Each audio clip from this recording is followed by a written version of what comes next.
Scott, I want the big advice here. So if you look, maybe you have to look like 10 years back. What kind of advice do you want to give yourself if you had to go back in time?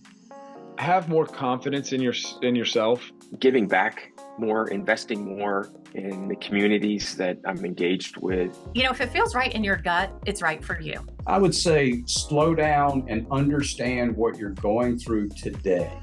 Welcome to Leadership in Manufacturing Podcast, your go-to resource for mastering leadership excellence in the dynamic world of electronics. I'm your host, Sanne Winding, and I'm so excited you're here. I'm here to bring you insightful interviews with industry leaders from distribution, the manufacturing sector, and also manufacturing reps. Before we start, I have a small request. If you're enjoying our podcast on platforms like Apple Podcasts or Spotify, please hit the follow button. Your support is going to help us to bring in even more amazing guests to share the valuable knowledge. So thank you for listening in. If you want to learn more, check out our website. It's called leadershipinmanufacturing.com. Welcome to Leadership in Manufacturing Podcast. I'm your host, Sanne Winding, and in today's episode, we have a wealth of valuable advice tailored for industry leaders in the electronics component industry. Make sure to subscribe on your favorite podcast platform or YouTube if you're watching. And back to the show here, because the big question is, have you ever considered what advice you will give your younger self 10 or 20 years ago?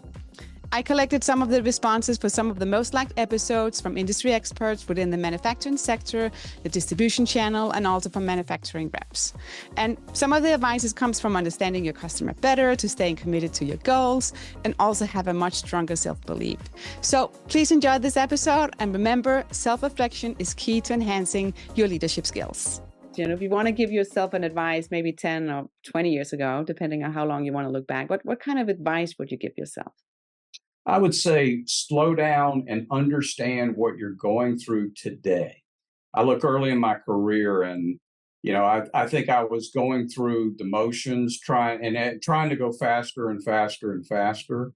But sometimes you have to slow down. I use an analogy with my sales team. And again, this is something that I use internally quite a bit. That I see salespeople that go in and they try to sell too fast. I'm out on LinkedIn and you are too. So I know you get solicited the way I do, but so many people come in and they immediately are telling me about the benefits and features of some service or tool or software that can change my business. And I use the analogy. I said, if you were to go out on a date with someone the first time and you go up to the door and they open the door and you try to kiss them, that's not going to be a good date. And that relationship is probably not going to be that good.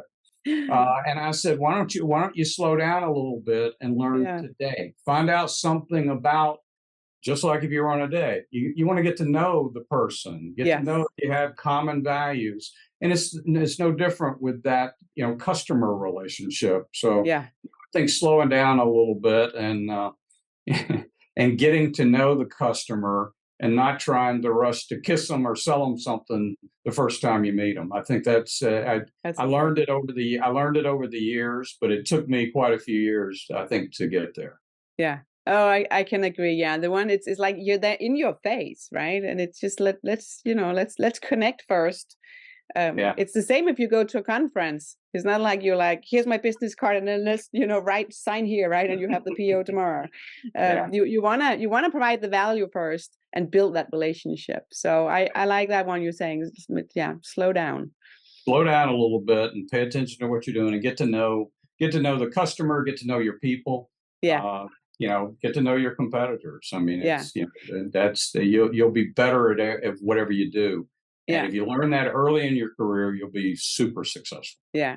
And I think also like recommendations, right? Because if you start building that relationship, then you can find out, oh my God, this customer actually don't need what I'm providing as a solution. Yep. But if I introduce somebody else and saying that's a better fit, that actually brings so much more trust within your network. So never, don't underestimate that at this time.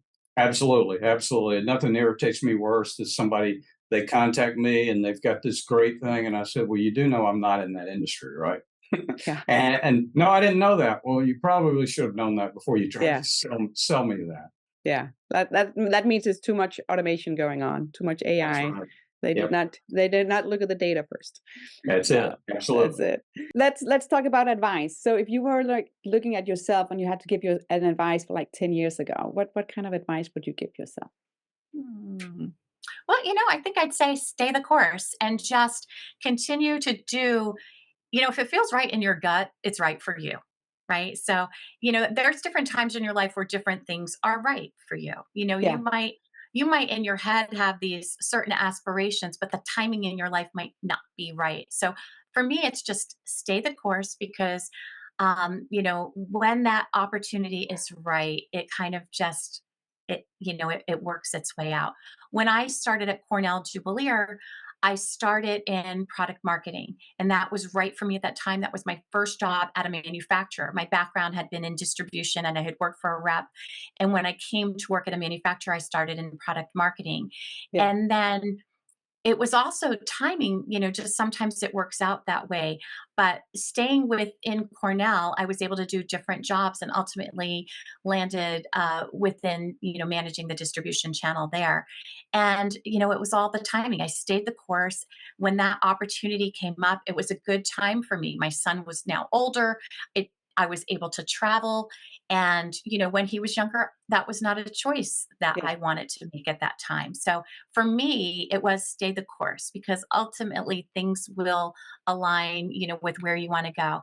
Everybody has different timings, you know, uh, everybody's life is different, and for me, I wasn't prepared to travel as extensively as I do now, until the last 10 years, really. I really didn't have that desire. But, so for me, it's just stay the course, Yeah. because things will work out if you know what you want, you just kind of stay true to yourself and stay the course. Yeah. And it's a journey, right? And it helps It you is the a journey. position you have now because you've been in different chairs within the industry. So that helps you as well of having good reflection of, what's needed and what's not needed. Last question here, Michael, is, if you could give yourself an advice, like to, when you look back for like 10 years ago, what kind of advice will you give yourself? That it would be actually just to keep doing what I was doing. I have Yeah. zero regrets about my career, how I've lived my life. And it sounds weird, but I I just keep doing it. Put my Yeah. head down, stay curious. Maybe I'll tell you one of the things that's as I've gotten older, I've gotten more sensitive to kind of giving back more, investing more in the communities that I'm engaged with, and investing more in friends and associates. If I were going to do anything, I would have made more time for that earlier because it really is rewarding. But other than that, I'm very very fortunate. Awesome. I think if I look back and it's, there's always different things you reflect on. I think now I should have valued my time a little bit different. That's interesting. Yeah. On, what to, not that it's a mix, right? Again, of your, your work and your work life, right? And your personal life. But there's some things where I'm like, yeah, I should maybe have done things a little bit different. But again, right, you can only do what you do, or you can only do what you know at that time, right? Or what you feel or what you believe. But I value my time differently now. That ties back to what we were talking about earlier. It's easy to look backwards and say, boy, if I made a different choice here. Yeah. But so a different choice would lead to different outcomes, right? And I think if you've had an outcome that you regret, then it's easy to say, I wish I'd made a different choice. But if you had an outcome that's, hey, this isn't bad. Yeah. But if I made a different choice, could it have been better? Could I have been the next drummer in the greatest rock and roll band on earth, which is Cheap Trick? If I had made a different I drummed a little bit when I was a kid. If I'd made a different choice, could that have happened? Would that have been like amazing? Yeah. Yeah. But would it have been more amazing than this? Don't know. And you will never know. Yeah. Yeah, and we don't yet have time machines, so you gotta kind of live with the collection of choices and you make choices every day, right? And I think making the choices, but when you look back, it forms who you are, right? So it is what it is. But it's just an interesting, I think. Well, it's always interesting to reflect. Good. I want the big advice here. So if you look, maybe you have to look like 10 years back. What kind of advice do you want to give yourself if you had to go back in time? Have more confidence in yourself. For me, again, speaking to myself, have more confidence. We're all still learning. As long as you aren't arrogant about anything, if you walk in with the confidence and the knowledge that you have, be confident in that. Yeah. Don't be so concerned about, oh, I'm talking to this title or that title. And we're all people. We're all people. Don't take it so seriously. One thing that I talk about here at ECS is, some people will get upset or concerned that they're going to make a wrong decision. Yeah. You aren't ever going to make a decision so terrible that it's going to ruin the company. We all make bad decisions, or we all make mistakes. Yeah. We learn from them. That's it. And back to what I was saying, when I would be in front of a customer, somebody had a big title. Well, as I've gotten older from 10 years ago, I now understand they're just people. Yeah. Right. There's no one person that's so special. You can't have a conversation and talk to them, introduce them to your product, introduce them to yourself. Yeah. Have more confidence. Have more confidence in your abilities. Would be my suggestion to myself 10 years ago. Yeah, that's a good advice. And I want to add to listen as well. That is that's also important. But yeah. Don't just listen to listen. Listen to learn. Yeah, listen to understand. Yeah, yeah. If somebody's new and want to get into the industry, what kind of advice do you want to give to that colleague? So, and this is old school. Yeah. And it is pick something and stick with it. Give it a chance. Show up early. Do your best to outwork everybody around you.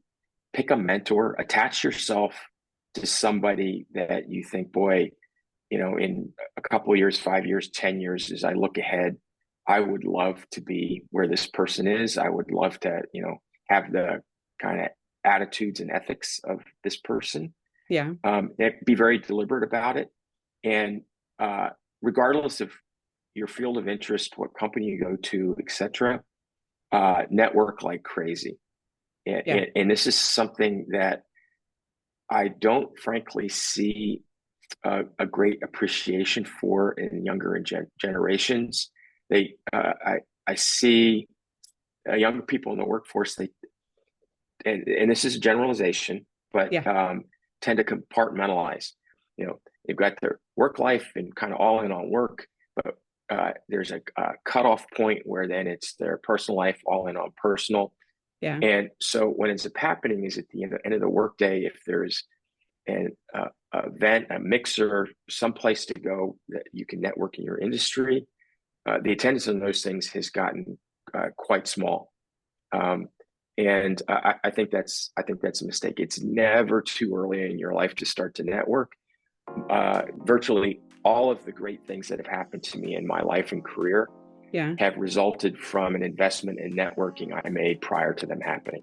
Yeah, that's a good advice. I like that. I think when I look at my career, I was not good at that in the beginning, but I'm getting better. So yeah, good advice. Yeah, it's something that's worth being deliberate about. Yeah. If you like Leadership in Manufacturing podcast, don't forget to subscribe, rate, and share the show wherever you get the podcast. Our podcast is for industry decision makers like yourself, providing a personalized experience to elevate your leadership journey. So be sure to tune in. You'll have access to a wealth of practical advice and innovative strategies, boosting and refining your leadership style. So check it out. It's on leadershipinmanufacturing.com. Remember, stay curious, keep learning. See you next time.